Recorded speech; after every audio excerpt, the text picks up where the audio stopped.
I'm Scott with ECRM, and I am joined by Poly Bogris, and we are at the Phoenician Resort in Scottsdale, Arizona, attending ECRM's Contract Services program. And not only was Polly a attendee, but she was also the host of one of our Thought Interaction pods.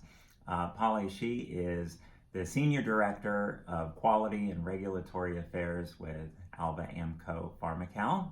Polly, thank you very much. Really Thank you. appreciate you being here this week, and really appreciate you hosting one of our Thought Interaction pods or tip discussions. Your topic was secondary suppliers, sort of balancing that long-term relationship but maintaining business continuity. Yes.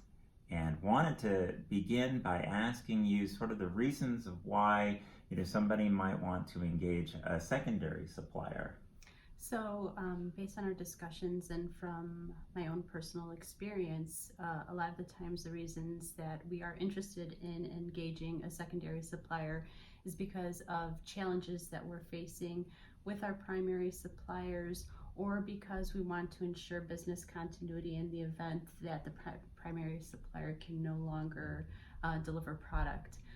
Some of the issues that were mentioned during our interactive pod discussions included things like decline in quality, delays in delivery, the inability of the suppliers potentially to procure some of the materials required to produce some of the products. Yeah, is there anything in particular that you should look for, or keys at what point that, hey, we should really look at securing a secondary supplier in addition to our primary, as opposed to just changing suppliers? Right. I mean, it's always wise to have two suppliers for your product. You don't necessarily want to change from one supplier to another unless the primary supplier performs so badly that it isn't wise to keep them on forever. In our situation, we've had long-term suppliers that we've built wonderful relationships with.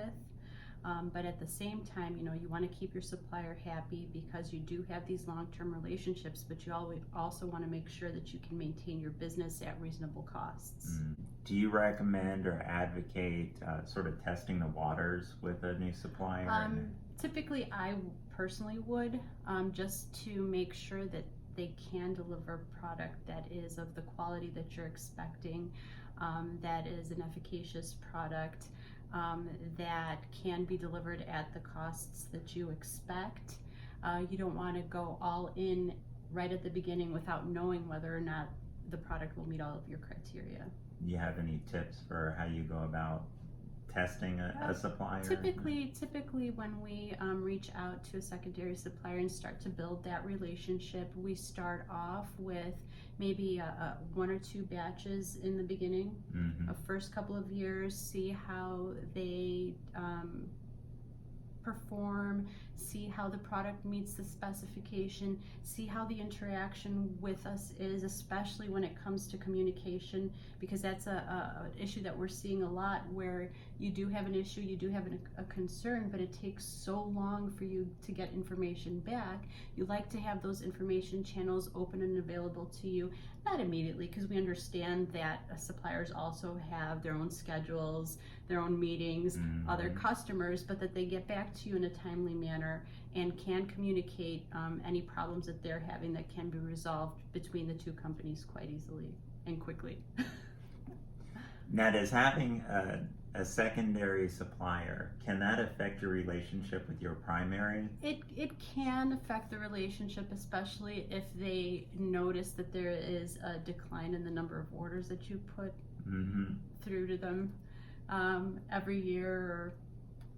And so how do you balance that? Like, what do you have any suggestions for how to maintain that positive relationship with the primary while you're still seeking the safety of the secondary supplier? It's very hard. You don't want to take away too much business from a trusted supplier. Mm-hmm. But at the same time, I'm pretty sure they do understand that almost any company, any business has a backup plan. So we try not to take a big percentage of the business away and maybe do an even split between the suppliers, which could affect your costs, but those are some of the risks that you have to take. It does. It sounds like it's quite a balancing It is. act. It is a balancing act. Well, thank you very much. Thank Again, really appreciate you participating, and thanks for hosting the tip discussion. Thank you. It was a pleasure.